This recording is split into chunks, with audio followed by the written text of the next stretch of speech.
जब आप गंगा किनारे रहते थे तब आपको कई दिन तक भूखे रहना पड़ता था, फिर भी आप शरीर से बहुत बलवान थे ऐसा बताते हैं। हम दिन भर खाते रहते हैं महाराज जी, फिर भी दुबले पतले से हैं हमारे।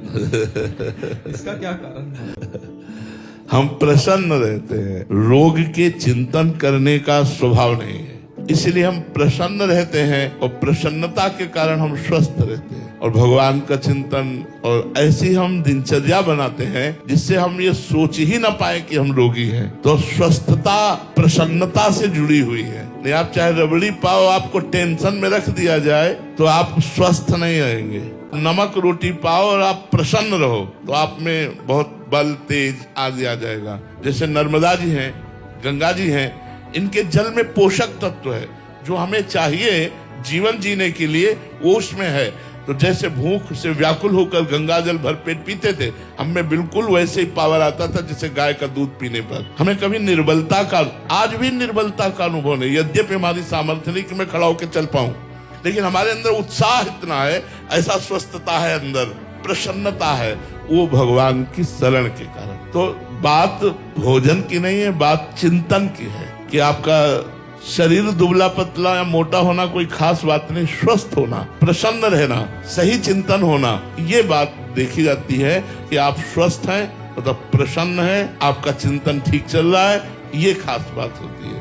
तो भगवान की कृपा से भूखे रहने पर भी चिंतन नहीं बिगड़ता था। अगर अन्न का चिंतन हो तो फिर बिगड़ जाए। तो सत्य वस्तु भगवान में चित्त लगाने से हर समय मन प्रसन्न रहता है और शरीर के दुख सुख का प्रभाव नहीं पड़ता, इसलिए आनंद में जीवन हो जाता है, परमानंद में जीवन हो जाता है जो भगवान के चिंतन में रहता है। कभी तो बड़ा आश्चर्य होता है, माला रफ्तार से चल रही है, ऐसे ऐसे तो अगर हम राधा राधा जपें तो भी इतनी जल्दी नहीं होगा।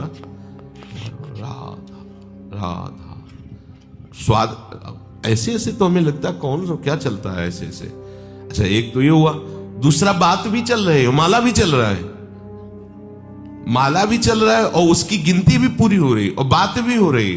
तो चल क्या रहा है ये? मतलब क्या गुरिया मन का आगे बढ़ाने से और गिनती आगे बढ़ाने से भगवत प्राप्ति होगी क्या?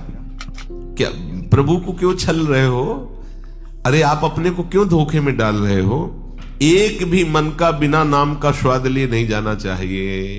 राधा राधा राधा, वो ऐसे बस रफ्तार से चल रहा है, बातचीत कर रहे हैं, हंस रहे हैं। नहीं, जब आपका माला चल रहा हो तो आपका तो कवच है बातचीत से बचने के लिए। माला बहुत बढ़िया कवच है। जैसे कहीं भी जाना है तो भले भजन आपका आंतरिक चल रहा है पर माला डाल लीजिए, कोई बात करने लगे तो बस माला ऐसे दिखा दीजिए। वृंदावन धाम है तो समझ ही जाएगा कि जब चल रहा है।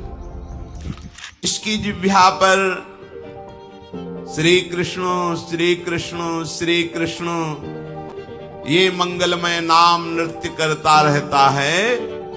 सारे यज्ञ कर लिए, लाखों व्रत कर लिए, सारे तीर्थ स्नान कर लिए, सारी तपस्या और अनेकों उपवासों का, हजारों वेद पाठों का, पृथ्वी की सैकड़ों बार परिक्रमा करने का, ये सब फल उसे मिल गया। फिर भी कृष्ण नाम जापक के 16वें अंश के बराबर भी ये पुण्य नहीं होगा। कृष्ण नाम जपस्यास्य कलाम नारहंति षोडशीम, कृष्ण नाम जापक को जो फल मिलेगा उसके 16वें अंश के बराबर भी ये सब नहीं।